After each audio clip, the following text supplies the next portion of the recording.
மானஸ் பக்கங்கள். Hi friends, இது மாலிகாவின் கேளுங்க கதை கேளுங்க. மானஸ் எழுதிய இன்ப ஜீவிதம், அத்தியாயம் 58. இன்பரசன் வீட்டிற்கு வந்தபோது இளமாறன் மகிழனோடும் முகிலனோடும் சந்தோஷமாக விளையாடி கொண்டு இருந்தான். அவனை ஒரு பார்வை பார்த்துவிட்டு அறைக்குள் சென்றான் இன்பரசன். அவனை தொடர்ந்து சென்று ஜீவிதா, என்ன ஆச்சு இன்பா, ஏமா மாறன் அப்படி பார்த்தீங்க என்று கேட்டாள். நாளைக்கு இவனை கஸ்டடியில் எடுக்கணும். ஜீவிதாவின் முகம் சுருங்கியது. அதுக்குள்ளையா? அவள் கன்னம் தட்டி புன்னகைத்தான். பின்ன அவனை இங்கேயே வச்சுக்க முடியுமா? மெல்ல அவன் கழுத்தோடு கைகோர்த்து கேட்டாள். முடியாதா? அவள் நாடி பிடித்து கன்னத்தில் மென்மையாக முத்தம் வைத்தான். அவன் அக்யூஸ்டா? இருக்கட்டுமே, அதனால என்ன? மைனர் ஜெயிலில் எத்தனையோ பசங்க தெரியாமல் தப்பு பண்ணிட்டாங்கன்னு அவங்களுக்கு நல்ல நைஃபை நீங்கள் காட்டலையா? இவன் வயசும் அவங்க வயசும் ஒன்றா? வயசில் என்ன இருக்கு இன்பா? மனசளவில் மகிழனுக்கும் முகிலனுக்கும் இவனுக்கும் பெரிய வித்தியாசம் இல்லை. அவங்கள விட கொஞ்சம் மெச்சூர்டாக இருக்கான், அவ்வளவுதான். எனக்கும் புரியுது ஜீவா, ஆனால் அவனுக்குன்னு ஒரு லைஃப் இருக்குது. அவனை நம்பி ஒரு பொண்ணு இருக்கா. அவள் எங்கே இருக்கான்னு கண்டுபிடிச்சிங்களா? இல்லைம்மா, இவன் தண்டனை முடிச்சுட்டு வரட்டும், அவள் அப்புறம் தானாக வருவா. அப்படி வரலன்னா அதுக்கப்புறம் தேடலாம். தண்டனையா? அவள் முகம் வேதனையை காட்டியது. இவன் காயப்படுத்தின 3 பேரில் ஒருத்தர் மட்டும்தான் டிஸ்சார்ஜ் ஆகி இருக்கார். ஒருத்தர் இன்னும் ஹாஸ்பிட்டலைஸ்டு தான். இன்னொருத்தருக்கு நேற்று தான் நினைவே வந்துச்சு. ஸோ அவன் முடிக்கும் முன் கேட்டாள், தண்டனை ரொம்ப பெருசாக இருக்குமா? இல்லைம்மா, ஃபியூ மந்த்ஸ் ஜெயிலில் இருக்க வேண்டியிருக்கும்னு நினைக்கிறேன். அவள் முகம் வாடியது. இருக்கட்டும் ஜீவா, சில விஷயங்களை அவனே உணரணும். இன்னும் அவன் சின்ன குழந்தை கிடையாது. தன்னைத்தானே பக்குவப்படுத்திக்க சில கால அவகாசம் எல்லாருக்கும் தேவைப்படும். இந்த தண்டனை அவனையும் பக்குவப்படுத்தும். ஏன்னா இவனுக்கும் யாரும் இல்லை, இவனை நம்பி இருக்கிற பொண்ணுக்கும் யாரும் இல்லை. இவங்களே தான் பார்த்துக்கணும். வாழ்க்கையை வாழ கற்றுக்கணும். இது ஒன்றும் பொம்மை வச்சு விளையாடுற விளையாட்டு இல்லை. கடைசி வரைக்கும் அவங்க ஒன்றா சந்தோஷமாக இருக்கணும். ஆமாவா இல்லையா?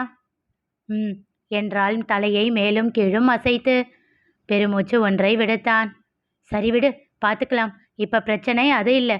உன் பிள்ளைங்களை நீ எப்படி சமாளிக்க போற? இடுப்பில் கையை வைத்து அவனை முறைத்தாள். அவனை இங்கே கூட்டிகிட்டு வந்தது யாரு? அவங்க தான் சமாளிக்கணும். அவனை ரூமுக்குள்ளே தான் வச்சுருந்தேன். வெளியே விட்டது யாரு? அவங்க தான் சமாளிக்கணும். அப்படி ஒரு சூழ்நிலையை உருவாக்கி வச்சது யாரு? அவங்க தான் சமாளிக்கணும். அது முடிஞ்சு போச்சு. அதுக்கப்புறம் அவனை பசங்க கூட பழக விட்டது யாரு? அவங்க தான் என்று அவன் சொல்லி கொண்டிருக்கும் போதே வேகமாக அவன் சட்டை காலரை பிடித்து இழுத்து அவன் கன்னத்தில் முத்தம் வைத்தாள் ஜீவிதா. அவசரமாக அவளை விலக்கியவன், ஏய், கதவு லாக் பண்ணலடி என்றான் வேகமாக.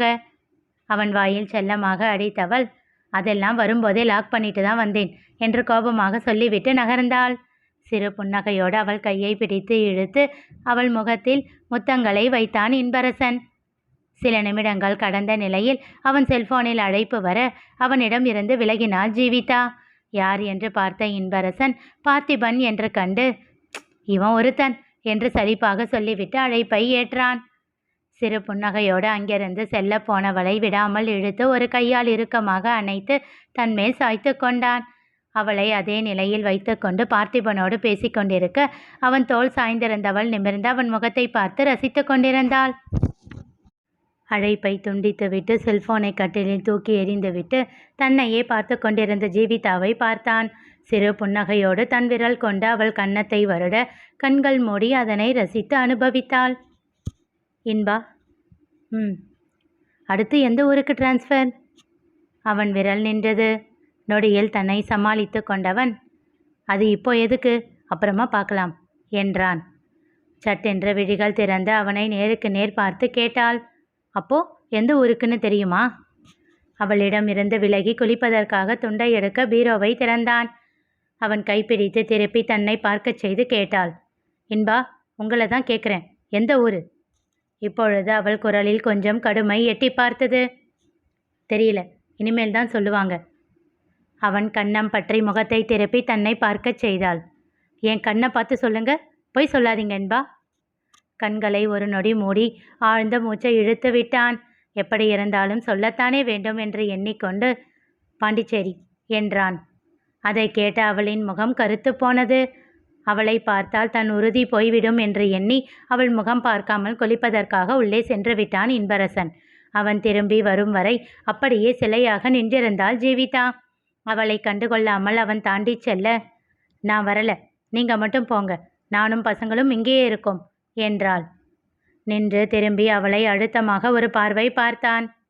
நான் உன்னை வருவியா மாட்டியான்னு கேட்கல, போக போறோம்னு தான் சொன்னேன், எல்லாரும் தான் போறோம் என்று விட்டு மீண்டும் நடக்க, முடியாது, நான் வரமாட்டேன் என்றாள் அவள் கோபமாக.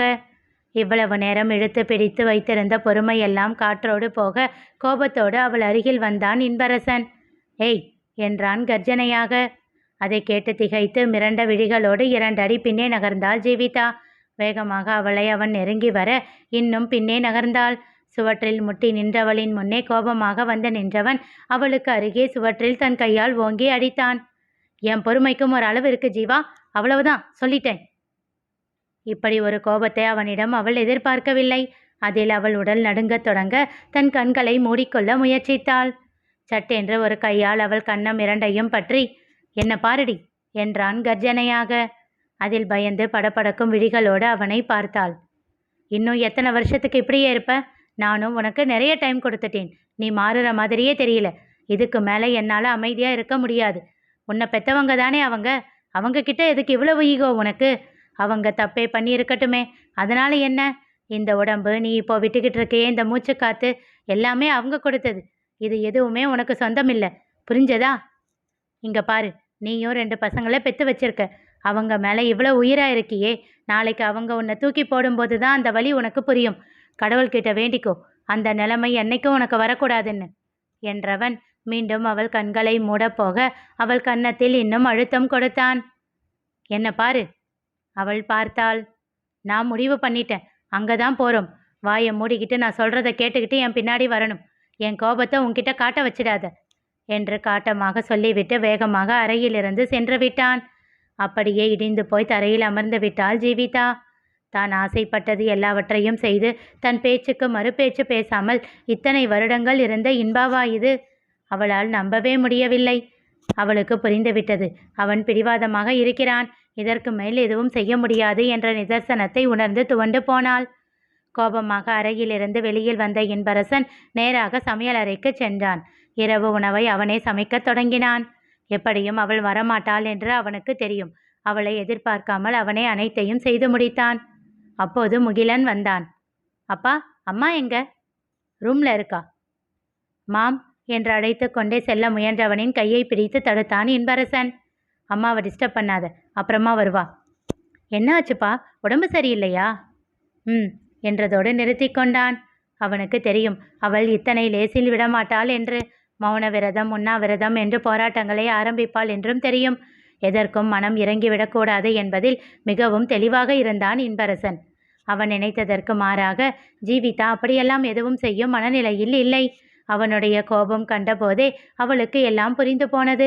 நிலைமை கைமீறி போய்விட்டது, இனி எதுவும் பண்ண முடியாது என்று மனதை தேற்றிக்கொண்டாள். மகிழன், முகிலன், மாறன் மூவரையும் அமர வைத்து உணவை பரிமாறினான். இருக்கட்டும் சார், நீங்க உட்காருங்க, நான் பண்றேன் என்ற மாறனை அதட்டி அமர வைத்து விட்டான். நீங்க எதுக்கு சார் எனக்கு போய் என்ற தயங்கவனின் காதோரத்தில் மகன்களுக்கு கேட்காதவாறு கூறினான். நாளைக்கு உன்னை ரிமாண்ட் பண்ண போறேன், இப்போ பசங்களோட சந்தோஷமா சாப்பிடு என்று கூறி அவன் தோளில் சின்னதாக தட்டினான். இளமாறனுக்கு புரிந்து போனது. அவன் மனம் பாரமாகி போக எதுவும் பேசாமல் அமைதியாக சாப்பிட்டான். தட்டில் உணவை வைத்து எடுத்துக்கொண்டு அறைக்குள் சென்றான். கண்கள் மூடி சுவற்றில் சாய்ந்து அமர்ந்திருந்தாள் ஜீவிதா. அவள் முகத்தை பார்க்கையில் அவனுக்கு வருத்தமாக இருந்தாலும் அதனை காட்டிக்கொள்ளாமல் அவள் முன் தட்டை வைத்தான். சாப்பிடு என்று சொல்லிவிட்டு வேறு எதுவும் சொல்லாமல் அங்கிருந்து செல்ல, இன்பா என்று அழைத்தாள்.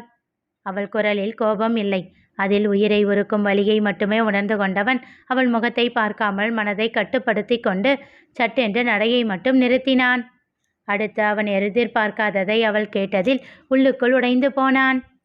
இனி நிகழப்போவது என்ன தெரிந்து கொள்ள தொடர்ந்து கேளுங்க. கதை கேளுங்க. மீண்டும் சந்திப்போம்.